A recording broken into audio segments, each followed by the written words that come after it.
5 जुलैला मुंबईत ठाकरे बंधूंचा एकत्र मोर्चा। हिंदी सक्तीविरोधात मनसे आणि ठाकरेंच्या शिवसेनेचा एकत्र मोर्चा निघेल।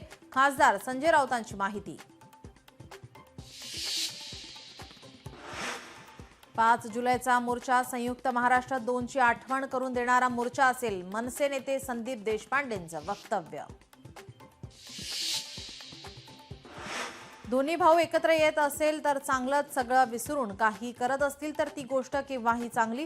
ठाकरे बंधूंच्या एकत्र येण्यावर शरद पवारांची प्रतिक्रिया। पहिली ते चौथी हिंदीची सक्ती योग्य नाही, तर 5वी पासून हिंदी शिकवण्यास हरकत नाही, शरद पवारांचं वक्तव्य। मराठी हिंदी वादाचे राजकारण भाजपा हाणून पाडणार। भाजपाच्या कोर कमिटीच्या बैठकीत रणनीती ठरली। मराठी हिंदीवरून सुरू असलेल्या राजकारणाला आता मराठी अभिजात भाषेचा तडका।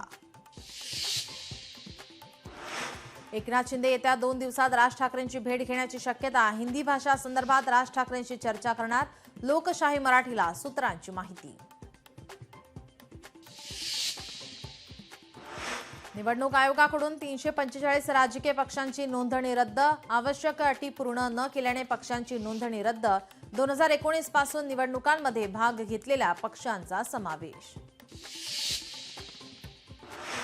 सत्तेचे श्रीमंतीच्या लोण्याचे अनेकांना अजीर्ण होते। मोदी स्वतःला जनतेचा प्रधान सेवक म्हणवतात, पण भाजपाची मंडळी जनतेचे सावकार समजतायत।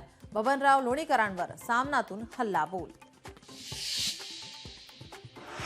शांघाय सहकार्य संघटनेच्या सदस्यांना संरक्षण मंत्री राजनाथ सिंह यांचे खडे बोल। पहलगाम हल्ल्याचा उल्लेख नसल्याने निवेदनावर स्वाक्षरी करण्यास नकार। लोकशाही मराठी ऐका, पहा, जागरूक रहा।